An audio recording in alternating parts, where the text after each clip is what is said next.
Alright, welcome to my day 54 progression guide. So for today, we did not get a level increase. So starting out, you want to go to Artificial Island, so go to build, go, and then let's load in. Then you want to go back to build and you want to hit claim, so that way you get all of your materials, because remember, you can only hold these for 24 hours. And since it's the end of the week, you want to go ahead and check the exchange store, so that way you can buy your weekly items. But I did want to point out, at least for me, I'm trying to upgrade the kitty house, and I did the math. It looks like if I buy these, I might not have quite enough resources to upgrade everything next week. So make sure you have enough resources when it comes to getting your bosses next week. Besides that, you want to do Mia's Kitchen, you want to do your bounties, then you want to go ahead and knock out your ruins, and if you have any story left over, go ahead and complete it. Then we have Vitality, starting with joint operations. So for today, we got access to Bracer's chest in the Samir Matrix, Spalter's helm, and Coco and Shiro Matrix. And then we got access to boots. So all these dungeons are pretty good, but again, I would wait until level 70, which should be Tuesday, to where these rates greatly increase. Due to that, I would mainly focus on interstellar exploration. How you know if you have any level 3 Stargates is if you have 2 or more in this category. But if you have any level 2 nanofibers or booster frames, you might want to go ahead and knock those out. But besides that, you could do dimensional trials, but just make sure they're difficulty 5. Or you could do space-time domains, but just make sure it's difficulty 5. You could also consider doing Omnium beacons, because you could have a chance to get high weapon upgrades. But if you're still struggling for XP, feel free to go ahead and force decipher any password chest and open up any rusted iron chest. You can also do the Frontier Clash AFK farm or do the Raincaller Island chest run. And if you want more information on that, check out my experience farm video. Then don't forget to do your daily gifts. You want to go to the black market and talk to Hopkins. You want to go to Cetus Island and do the claw machine. Then you want to do your 2 ability trainings.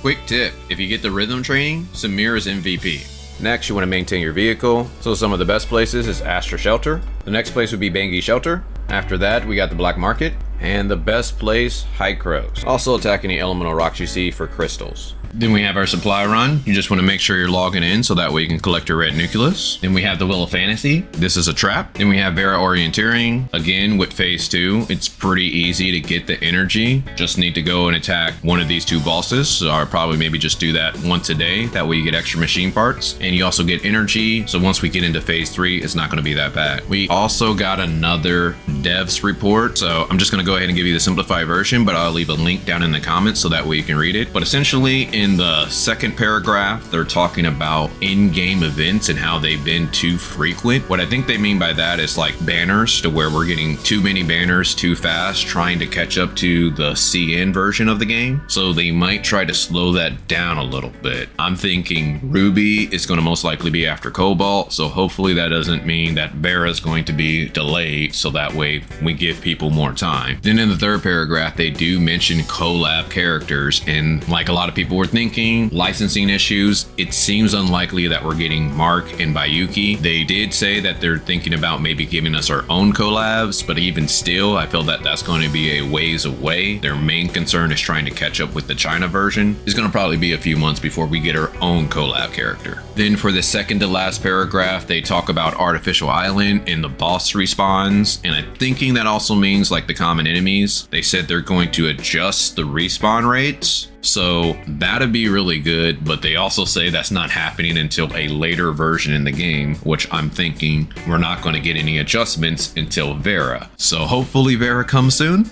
Then we did get some more news. It does look like Japan got a preview when Vera's coming out, and this is saying that it's coming out October 20th. And this does kind of line up. October 20th is a Thursday, and generally a lot of the major updates have happened on Thursday. So it could be October 20th. Unfortunately, I was really hoping it's October 13th, so hopefully this is bait, but we'll find out. On top of that, shortly after that was posted and taken down, Japan got this mysterious voice, which was Lin. I still think it's going to be Ruby as the first Vera character, but who knows? I mean, I'm ready to roll for Lin. If you enjoy these daily guys, I would greatly appreciate a like. That way it can spread to more people on YouTube.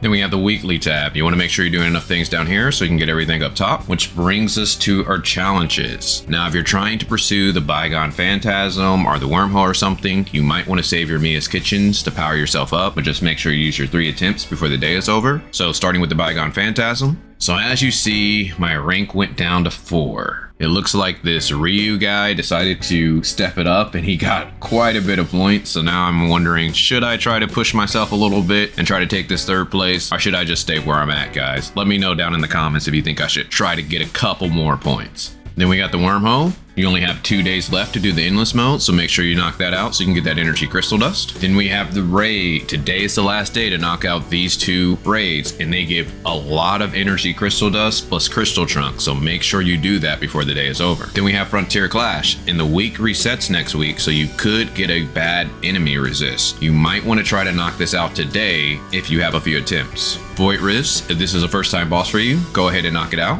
Apex League, with this being a new season, if you want to try to go for that Grand Marshal, make sure you put in a couple hours each day. We got our daily buys, so you want to go to shop, hot, then buy your 2 vitality solutions. Now this is only if you can afford it. Then we got the commissary. Starting with the Crystal Dust store. Make sure you buy your booster modules and your advancement modules for the week. Then when it comes to your energy crystal dust, I recommend that you buy boots. And if you have a good pair of boots, then you should try to buy hand guards. And if you have a good pair of hand guards, then you can buy whatever else you want. And since this is the last day of the week, if you have any black gold, you can buy a copy of a weapon, but you might want to save it for future limited characters added to the pool. Then we have the crew store. Now the only thing I recommend that you buy with your crew points are relic shards, and the relics that I recommend is Space-Time Rift or Omnium Shield. So I'm buying all of these Omnium Shields right now so I don't forget. But if you are trying to go for Space-Time Rift, remember we are getting 30 shards later on in the Vera Orienteering. But how you get crew points is you do your daily donations and you knock out your 4 missions for the week. But if you have password chests, you want to skip that. Then we have the support store. You want to make sure you're buying your 3 joint supply chips, and how you get support points is you do Frontier Clash normal, to where you get 375 support points, machine parts, and lots of experience. Or you can do Matrix Drills difficulty 1 in a team of 2, or Void Rift, to where you can get 150 support points. Or you can farm world bosses, force decipher, get 100 support points, as well as machine parts. But besides that, I would go achievement hunting, explore the map, or go mount farming. Well, hopefully you guys enjoyed this. If so, check out my day 53 video. Also join the Discord for a chance to win daily codes. But other than that, talk with you guys later.